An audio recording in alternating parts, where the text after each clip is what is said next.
Hi there and welcome back to the channel. It's nice to see everyone again.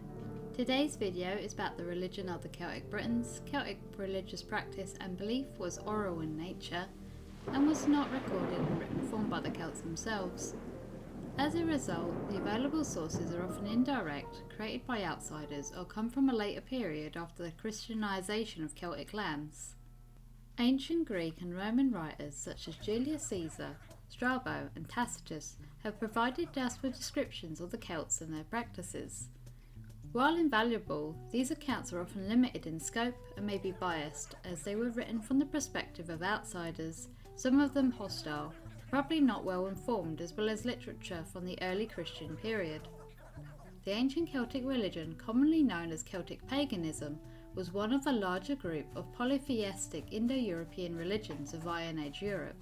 While the specific deities worshipped varied by region and over time, there were broad similarities in both deities and rituals among the Celtic peoples. Triplicity is a common theme, as well as their spiritual practice being deeply connected to the natural world, emphasising the sacredness of nature and being led by the people in their societies known as the Druids. Little is definitively known about them, but Druids and Druidism represent a fascinating and enigmatic aspect of Celtic culture, deeply entwined with the spiritual and natural world. The Druids are believed to have been revered as priests, philosophers, and keepers of wisdom in Celtic societies, that they were integral to the religious and cultural life in ancient Britain, Ireland and other parts of Europe before and during the Roman era.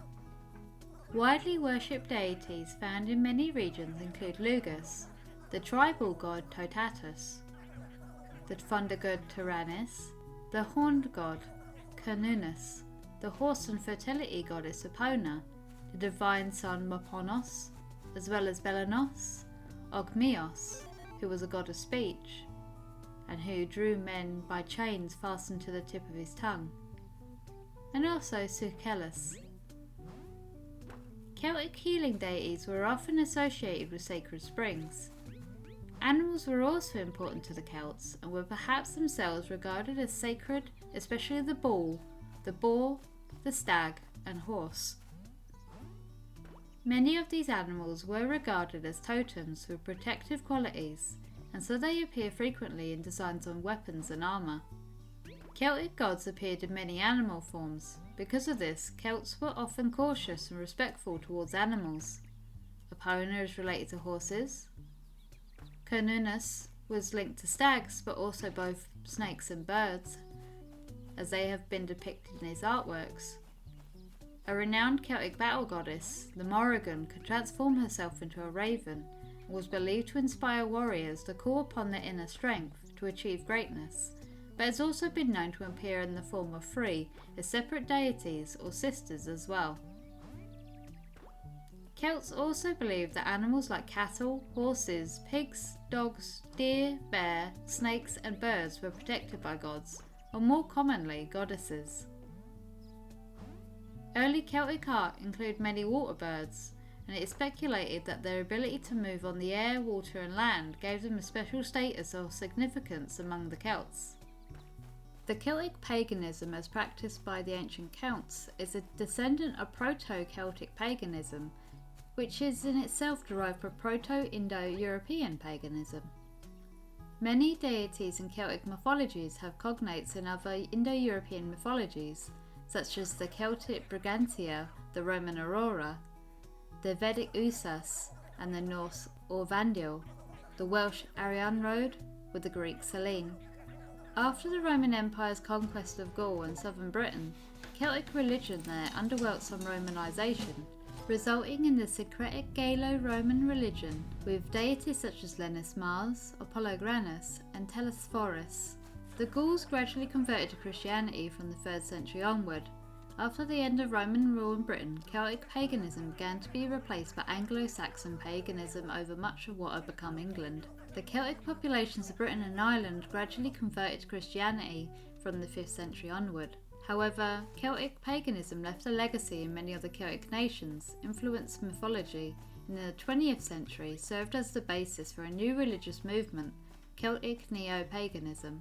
Much of the surviving monuments and their accompanying inscriptions belongs to the Roman period, and reflect a considerable degree of syncretism between Celtic and Roman gods. Even where figures and motifs appear to derive from pre-Roman tradition, they are difficult to interpret in the absence of preserved literature and mythology. A notable example of this is the horned god that was called Cernunnos. Several depictions and inscriptions of him have been found, but very little is actually known about the myths that would have been associated with him or how he was worshipped. Literary evidence for Celtic religion also comes from sources written in Ireland and Wales during the Middle Ages, a period when traditional Celtic religious practices had become extinct and had long been replaced by Christianity.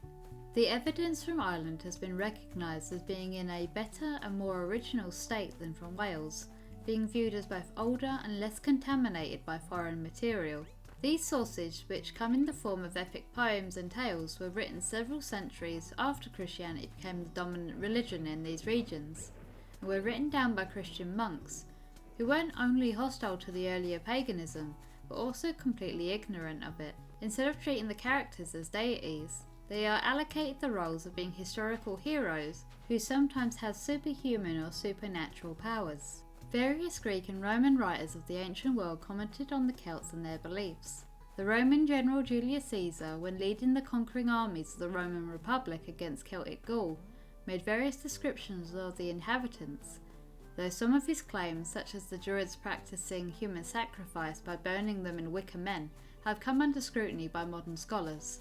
However, the key problem with the use of these sources is that they were often biased against the Celts, whom the classical people viewed as barbarians. In the case of the Romans had conquered several Celtic realms, they would have likely been biased in favour of making the Celts look uncivilised, therefore giving the civilised Romans more reason to conquer them. Some Greco-Roman writers, such as Julius Caesar, did not record the native Celtic names of the deities, but instead referred to them by their apparent Roman or Greek equivalents. He declared that the most widely venerated Gaulish and Gaelic god was Mercury, the Roman god of trade, saying that they also worshipped Apollo, Minerva, Mars and Jupiter.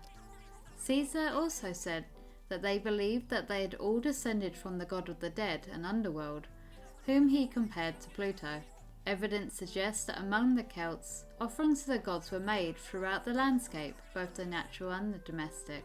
There are also sacred spaces known by the Gallo-Brittonic word nemeton, or the plural nemeta, which typically meant a sacred grove or clearing. Greco-Roman accounts tell of the Celts worshipping in sacred groves, while Tacitus describes how his men cut down groves sacred to savage rites. By their very nature, such groves would not survive in the archaeological record, and so we have no direct evidence for them today. Certain springs were also seen as sacred, and used as places of worship in the Celtic world. Notable Gaulish examples include the sanctuary of Sequana at the source of the Seine in Burgundy and Chemalia near Clermont-Ferrand. At both of these sites, a large array of votive offerings have been uncovered, most of which are wooden carvings, although some of them have been embossed with metal. Votive offerings are one or more objects displayed or deposited without the intention of recovery or use. The Celtic Britons would bury the offering in the earth or throw it into a river or bog. In most cases, deposits were placed in the same places on numerous occasions, indicating continual usage over a period of time, perhaps on a seasonal basis or when a particular event, past or pending, demanded a propitiatory response. There is also evidence that the Celtic people sacrificed animals which were almost always livestock or working animals. The idea seems to have been that ritually transferring the life force to the other world pleased the gods and established a channel of communication between the worlds. Animal sacrifices could be acts of thanksgiving, appeasement, to ask for good health, fertility, or a means of divination. It seems that some animals were offered wholly to the gods by burying or burning, while some were shared between gods and humans where they were part eaten and part set aside. There is some archaeological evidence of human sacrifice among Celtic people, though it is rare. Ritual beheading and headhunting was a major religious and cultural practice which has found copious support in archaeology, including the many skulls found in the Londinium rivers of Walbrook. Although the Celts had a variety of different kinds of burial practices, cremation, burial and a process known as excarnation or sky burials, where the body was left out in the open until the flesh was picked off by birds, leaving the bones clean, was the most common. When they were buried, they often had grave goods like rings, beads, daggers, joints of meat, pork usually, and gaming dice buried with them. An example of the latter is the 1st century BCE burial chamber in Welwyn Garden City, a burial in Hertfordshire in southeast England, where the deceased was cremated while wrapped in a bearskin. The remains were then deposited in a chamber, along with paraphernalia for drinking and feasting, including 5 large Roman amphorae. The inclusion of 24 exquisitely made glass gaming pieces shows the importance of recreation in a society where leisure may have been associated with elite status. But this also brings us to the end of the video. Despite what I just went over, there is still large chunks that we are missing from this society and our knowledge of them. I hope that people do find it interesting though. Leave me a comment down below if you'd like me to cover what we know of the gods at some point. I do enjoy folklore and mythology of different religions. Please don't forget to share, like and subscribe to the channel, and I will see you in the next one. Bye bye.